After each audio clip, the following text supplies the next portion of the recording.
This episode is sponsored by Surfshark. Get Surfshark VPN at surfshark.deals/SciShowSpace and enter the promo code SciShowSpace for an 83% discount and 3 extra months for free. The universe has been around for nearly 14 billion years, and stars have been forming just about that whole time, but not always at the same rate. Like more than 10 billion years ago, there was a ton of gas to go around, so the universe was experiencing peak star formation. But in the middle of that period, something weird happened.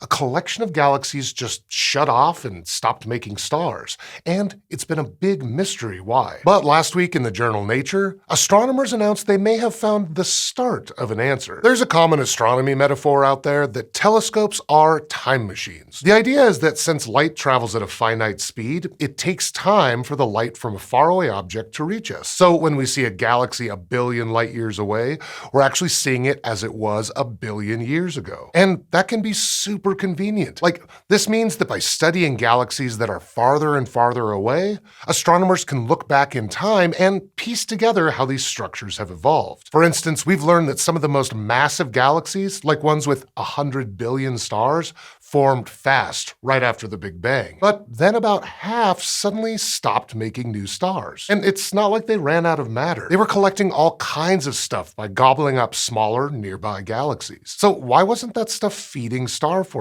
Well, part of the answer might be that galaxies need cold gas to make stars, since hot gas molecules are zooming around too fast to clump together. So was something stopping the cold gas from turning into stars, or had the cold gas supplies run out? To try and learn more, the team behind the new paper studied 6 of these big, dead galaxies using 2 telescopes. They used the Hubble Space Telescope to collect ultraviolet, visible, and near-infrared light, which let them pinpoint the locations of the stars that had formed before the shutdown. They also used the ALMA array in Chile, which captures radio wavelengths. ALMA was used to measure the abundance of cold dust, which astronomers then used to infer the amount of cold hydrogen gas a galaxy would use to make more stars. In the end, the team found that these galaxies were nearly devoid of cold dust, and by extension, of cold gas. Literally, their gas tanks appeared to have been emptied. And although this is helpful, it doesn't explain why. It's possible all that gas is still there, but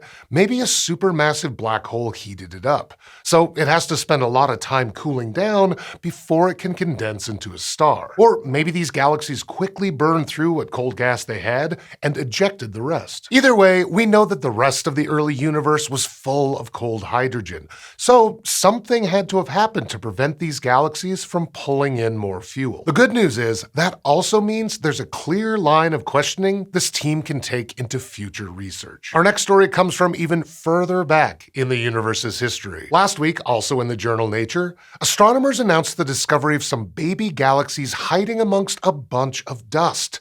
Something that hints that there are way more galaxies out there than previously thought. About 380,000 years after the Big Bang, the universe was filled with a fog of hydrogen and helium gas. But then, about 360 million years later, the first stars came to life. They blasted radiation into space, and it turned the neutral gas atoms in the fog into electrically charged plasma. So bubbles of plasma began forming and growing around the first stars.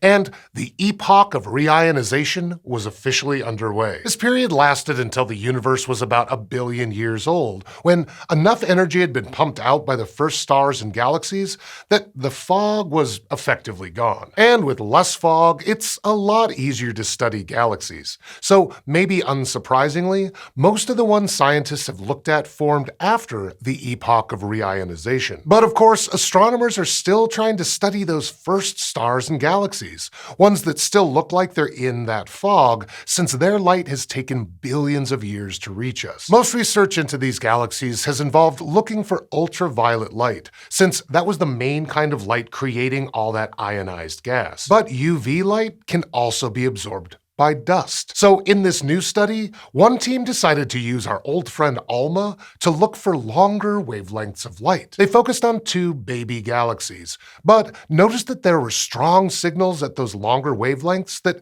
didn't align with their targets. After a thorough analysis to identify where these signals were coming from, the team concluded that these were undiscovered galaxies from the reionization period, ones so obscured by dust that any UV or visible light they're emitting is getting completely blocked. One of them is even the most distant dust-obscured galaxy to date. The light we're seeing from it was emitted 13 billion years ago, and there might be more like this. With all the dust astronomers have found in space, this team estimated that as much as 20% of galaxies from that epoch of reionization are out there hiding in the clouds. In addition to follow-up studies from ALMA, finding more of these hidden galaxies could be a great job for the powerful James Webb Space Telescope, which is scheduled to launch by the end of this year. Because if there's one takeaway from both papers this week, it's that even when you learn one thing, there's always more to discover. But while you wait for the telescope to launch,